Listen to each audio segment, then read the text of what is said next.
Here we go. It is Monday morning. Welcome to the CBSN Minnesota Morning Update. I'm Jason DeRusha.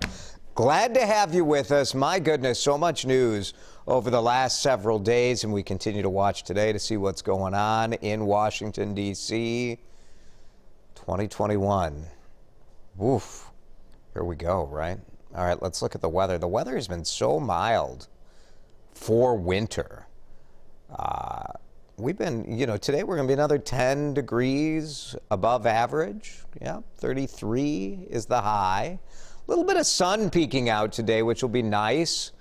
Hopefully this morning, there's a little fog out there, but nothing like what we saw last week. Just so much moisture in the air, but none of that coming down as snow or anything like that. Probably going to be melting this week, too, as Wednesday, the high is forecasted at 38.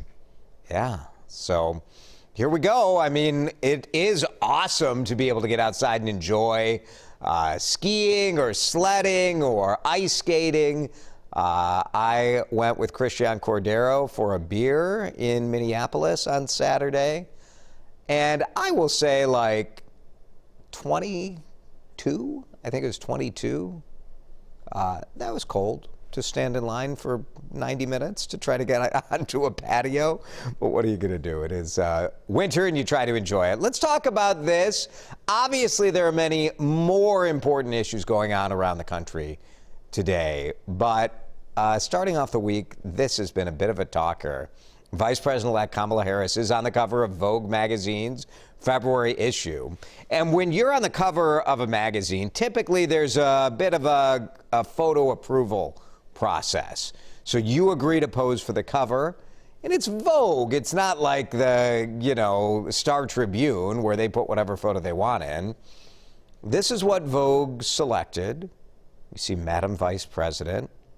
But part of what they're going for, I think, is it's a fashion magazine. This was the one that Kamala Harris's team says they agreed on. So this one shows no socks, the Converse Chuck Taylors. Which one do you like better? A lot of people on Twitter are saying the more casual photo is disrespectful and that Vogue would never go with such a treatment for maybe a man or the issue, and Vogue has had issues with people of color in the past and the way they were showcased in the magazine. So a lot of people are upset about this. You have, on the one hand, the question of, hey, if you agreed on the photo on the right, how can you put the photo on the left in? I don't know, maybe this is all just a controversy designed to get us to talk about Vogue, in which case, mission accomplished. What do you think? Which photo do you like better? To me, Vogue is a fashion magazine. The casual photo with the Converse is more fashion. The photo on the right, I don't know. Kamala Harris looks great in both photos, so I don't know. Tell me what you think. I think if people out there are bothered by it, then maybe Vogue needs to have more black women in the room and have this conversation ahead of time instead of throwing it out there, right? Maybe that's the issue. So anyway, let us know what you think, because who cares what I think? So we'll have your thoughts in just a couple of minutes. Starting today, Minnesota does loosen some of its COVID-19 restrictions. So let me give you a rundown of what we'll see today. Bars and restaurants open at 50% capacity. Not everyone's opening up, but they have the ability to do that. Entertainment venues, which include museums, movie theaters, bowling alleys, Tilt Pinball Bar, they can reopen at 25% capacity. And then spectators will be allowed at youth sporting events again. Many restaurants happy about this, obviously. They've had to rely on takeout for the past couple months. Some choosing not to reopen, whether they're protecting their staff or they're waiting on PPE money instead of rolling the dice and opening, not knowing if people will come back. 6 customers per table is the limit. You got to have a reservation, and restaurants have to close at 10 p.m. Minneapolis Mayor Jacob Frey decided on Friday that in Minneapolis they'll continue to ban bar service and seating, so just be aware of that. New strain of COVID-19 has been detected in Minnesota. We knew this was going to happen. They saw this in the UK first, and the United Kingdom really freaked out about this new strain. There have been 5 cases found in Minnesota, people 15 to 37. And doctors say, here's what you need to know about this. In the more familiar strain of COVID, there's about a 10% chance, if you're infected, that you'll spread it to at least one other person. The new strain has about a 15 to 20% chance of spreading. So that's significant, although the new strain is believed to be more contagious. As I said, it's not believed to be more deadly. But that strain is here. House Democrats could file impeachment articles against President Trump as early as today. Now, House Speaker Nancy Pelosi, we know how she feels about Donald Trump. And she is asking the Vice President, Mike Pence, and the Trump cabinet members to invoke the 25th Amendment. That would remove the president from office right away. No reason to think that Mike Pence or the Trump cabinet members really care what Nancy Pelosi thinks, right?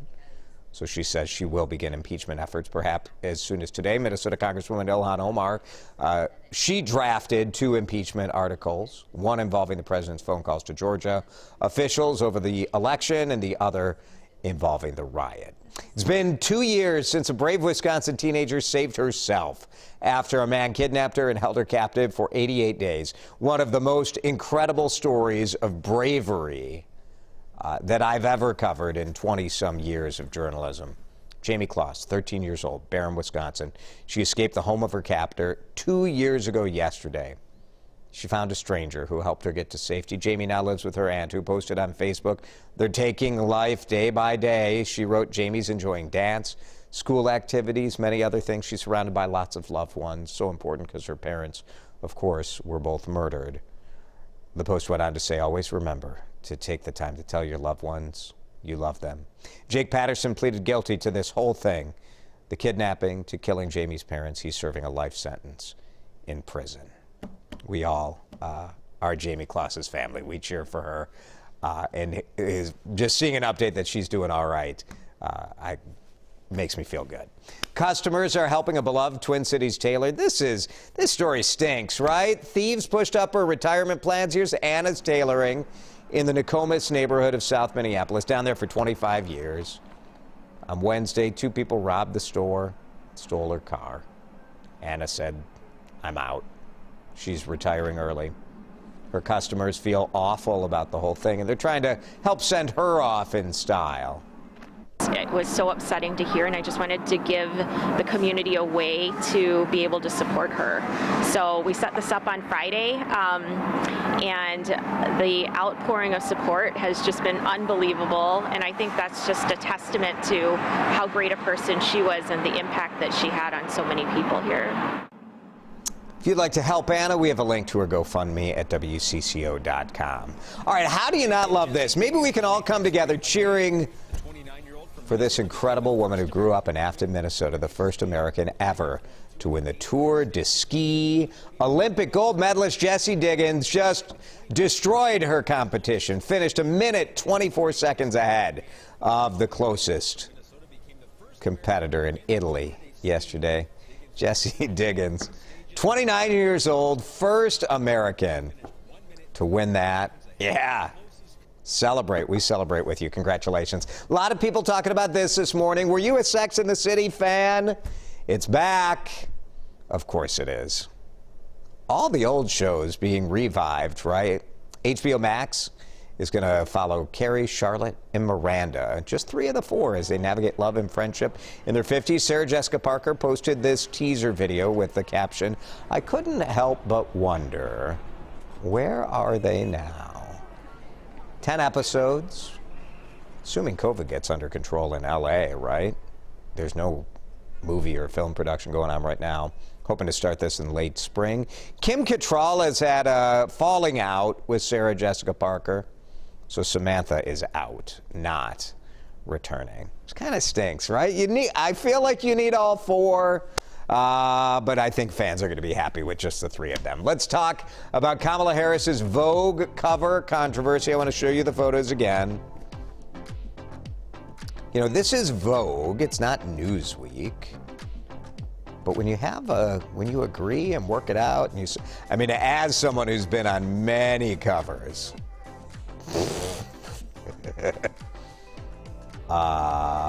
It's tough. All right. Real controversy. Fake controversy. I don't know. What do you think? Here we go. Let's show some of your feedback that you posted on the WCCO TV Facebook page. Here's Simon. Chuck Taylor's, to me, looked like she's ready to work. No biggie. Yeah. I think she looks great in those. Linda, and I agree with this, Linda. The one with the gold background looks more professional. I think maybe part of the pushback is that the casual one looks so casual. Like, it doesn't look fashion magazine. The tighter one with the gold looks a little more fashion magazine. Kathy says they're both awesome. Paul says if one photo was approved, that should have been the one used. Yeah, this is sort of how I feel. Like, I guess I don't have a strong opinion one way or the other. I don't think either one is, kind of like Becca, I don't find either one offensive. But if you agreed on a photo, you can't just change it. But who knows how everybody's spinning this. Maggie says, I like both, but I really like the Chuck Taylors. Right? I don't know.